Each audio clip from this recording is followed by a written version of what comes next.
Belajar kita ini hidup, di antara pelajaran berharga dalam menjalani hidup adalah belajar untuk ikhlas. Ikhlas. Ikhlas itu bukan ikhlas ke suami atau ikhlas ke istri, tapi ikhlas ke Allah.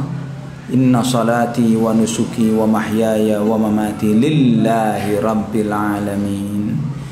Ya, kalau kita belajar ikhlas, walaupun pasangan kita lagi tidak baik ke kita, selama ibadahnya adalah untuk tetap berbuat baik ke dia, kita tetap berbuat baik ke dia. Ya, misalnya saya kasih contoh seorang suami, istrinya nggak nurut istrinya, kurang ajar bahkan.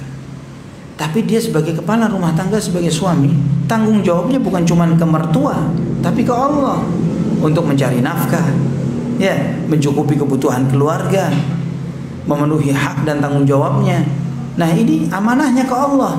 Mau dia tidak peduli, mau dia kurang ajar, tetap tanggung jawab kita lakukan, kita berikan. Karena pertanggungjawaban kita bukan ke dia, tapi ke Allah Subhanahu wa taala. Ini ikhlas. Tidak berubah gara-gara reaksinya orang. Ya.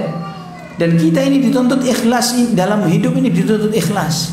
Ikhlas sebagai anak, bukan karena orang tua tidak acuh tak acuh kemudian kita kurang ajar kepada orang tua kita. Tetap kita harus bakti. Ya. Kata dalam sebuah atsar Ibnu Umar radhiyallahu anhu bahwa haknya orang tua itu sedemikian besarnya terhadap seorang anak. Ya, dan anak itu dituntut untuk terus berbakti kepada orang tuanya. Sampai ada seorang bertanya kepada Ibnu Umar, "Wa in dzalamahu?" Bagaimana jika orang tuanya lagi zalim ke anaknya? "Wa in dzalamahu." Walaupun orang tuanya lagi zalim, anak harus tetap bakti kepada orang tuanya. Ya. Demikian pula suami kepada istri, istri kepada suami, rakyat kepada pemimpin. Ya, kalau pemimpinnya lagi baik, kita taat, kita sayang-sayang, kita doain yang baik, semoga 4 periode, bukan lagi 3. Ya, semoga seumur hidup, bukan begitu. Tapi seorang rakyat yang ikhlas dalam menjalankan perintah Allah, Allah perintahkan atiullah wa atiur rasul wa ulil amri minkum. Taatlah kepada Allah, taatlah kepada Rasul dan ulil amr di antara kalian. Kita taat dalam hal yang ma'ruf. Mau pemimpinnya lagi peduli kepada rakyatnya, tidak peduli kepada rakyatnya, amanah saya ini menjadi warga negara di hadapan Allah, bukan di depan pemimpin. Ya, bukan cuma ketika lagi coblosan 5 tahun sekali, bukan. Tapi nanti di akhirat ketika saya ditanya, bagaimana perintah saya kamu suruh saya perintahkan taat kepada ulil amr, taat tidak? Taat dalam hal ma'ruf ya Allah. Dalam saat senang dan maupun susah, saya berusaha taat di dalam hal yang ma'ruf. Selamat. Tapi ya pemimpin saya begitu ya Allah, gimana saya mau taat? Bukan seperti itu. Kalau kita sampai melanggar syariat Allah karena orang lain, menunjukkan kita tidak ikhlas. Ya. Apa salahnya Allah kok sampai Allahnya yang tidak ditaati gara-gara kesalahan suami misalnya?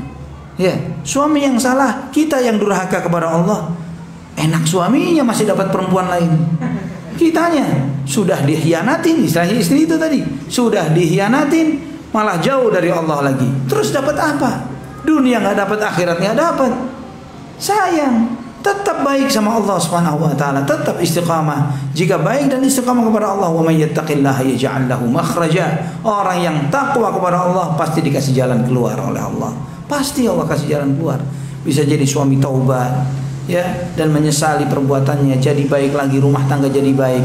Kalau kita termakan dengan godaan syaitan, tambah jauh dari Allah ketika terjadi musibah, terjadi ujian-ujian hidup, malah akan membuat kita semakin jauh dari jalan keluar, malah semakin runyam masalahnya, semakin rusak kehidupannya. Wallahu a'lam bishawab.